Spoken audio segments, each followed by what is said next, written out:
ವಿಧಾನಸಭೆ ಮತ್ತು ವಿಧಾನ ಪರಿಷತ್ತಿನಲ್ಲಿ ವಿಧಾನಮಂಡಲದಲ್ಲಿ ಅಧಿವೇಶನ ನಡೆಸಲು ಬಿಡದೆ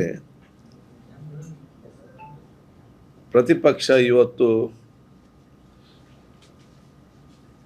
ಜನಸಾಮಾನ್ಯರ ಟ್ಯಾಕ್ಸ್ನ ದುಡ್ಡನ್ನು ಮತ್ತು ಸದನದ ಸಮಯವನ್ನು ವ್ಯರ್ಥ ಮಾಡಿ ರಾಜ್ಯದ ಜನಸಾಮಾನ್ಯರಿಗೆ ಸಾಮಾಜಿಕ ವಂಚನೆ ಇವತ್ತು ಮಾಡ್ತಾ ಇದೆ ಅಂತ ಹೇಳಲಿಕ್ಕೆ ನಾನು ಇವತ್ತು ಬಯಸ್ತೇನೆ.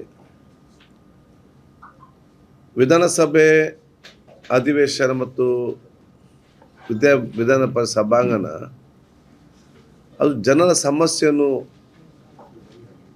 ಚರ್ಚಿಸಲಿಕ್ಕೆ ಬೇಕಾಗುವ ವೇದಿಕೆ ಆಗಬೇಕು ಹೊರತು ರಾಜಕೀಯದ ಮಾಡುವಂಥ ಒಂದು ಸಭಾಂಗಣ ಆಗಬಾರ್ದು.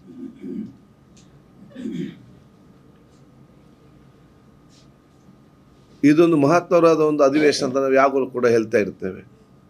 ಯಾಕೆಂತ ಹೇಳಿದರೆ ಒಂದು ಕಡೆಯಿಂದ ಕೆಲವು ಪ್ರದೇಶದಲ್ಲಿ ಬರ ಇರ್ತದೆ, ಕೆಲವು ಪ್ರದೇಶಗಳಲ್ಲಿ ಅತಿವೃಷ್ಟಿ ಇರ್ತದೆ, ಇವತ್ತು ಕುಡಿಯುವ ನೀರು, ಕೆಲವು ಕಡೆ ಇವತ್ತು ಜನ ತೊಂದರೆ ಮತ್ತು ಇನ್ನೂ ಎಲ್ಲ ಯೋಜನೆ ಬಗ್ಗೆ ಚರ್ಚೆ ಮಾಡಿ ಜನೋಪಕಾರವಾಗಿ ಮತ್ತು ಜನರಿಗೆ ಪ್ರಯೋಜನ ಆಗುವಂತಹ ಆ ಚರ್ಚೆಗಳು ಮತ್ತು ಅದಕ್ಕೆ ಪರಿಹಾರ ಕಂಡುಕೊಳ್ಳುವಂತಹ ಒಂದು ಅಧಿವೇಶನವನ್ನು ಸಂಪೂರ್ಣವಾಗಿ ಇಷ್ಟು ದಿವಸ ಇವತ್ತು ವ್ಯರ್ಥ ಮಾಡಿರುವುದು ಕರ್ನಾಟಕದ ಜನತೆ, ಪ್ರತಿಪಕ್ಷ ಮತ್ತು BJP ಅವರನ್ನು ಖಂಡಿತವಾಗಿ ಕ್ಷಮಿಸುವುದಿಲ್ಲ ಅಂತ ನನಗೆ ಇವತ್ತು ಅದು ತೀರ್ಮಾನ ಕ್ಷಮಿಸಲ್ಲ ಅಂದ ಬಹಳ ಸ್ಪಷ್ಟವಾಗಿ ನಮಗೆ ಇವತ್ತು ಕಾಣ್ತದೆ.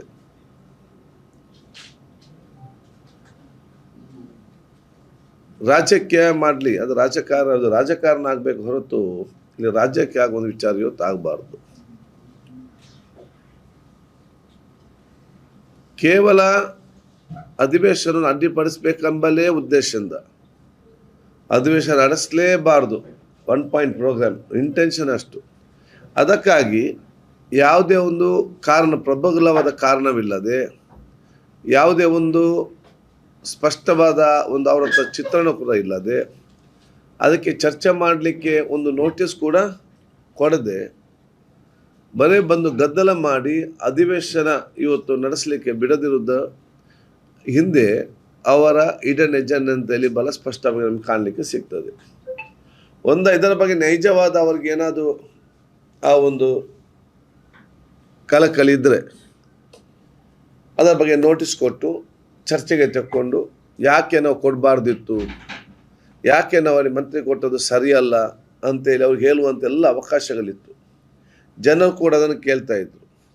ನಾವು ಕಾಂಗ್ರೆಸ್ ಪಕ್ಷದ ಮತ್ತು ಆಡಳಿತ ಪಕ್ಷ, ಮೊನ್ನೆ ಮುಖ್ಯಮಂತ್ರಿ ನಮ್ಮ ಸರ್ಕಾರ ಇರಲಿ, ನಾವು ಯಾಕೆ ಇವತ್ತು ಅವರಿಗೆ ಸಚಿವ ಸ್ಥಾನ ಕೊಟ್ಟಿದ್ದೇವೆ, ಯಾಕಾಗಿ ಇವತ್ತು ಆ ತೀರ್ಮಾನ ಬಂದಿದೆ, ನಮ್ಗೆ ಕೂಡ ಹೇಳಲಿಕ್ಕೆ ಭಾಳಷ್ಟು ವಿಚಾರಗಳಿತ್ತು. ಇದು ಎರಡನ್ನೂ ಕೂಡ ಜನ ಕೇಳಿ ತೀರ್ಮಾನ ಮಾಡಿ ಜನರ ತೀರ್ಮಾನ ಕೊಡ್ತಾ ಇದ್ರು.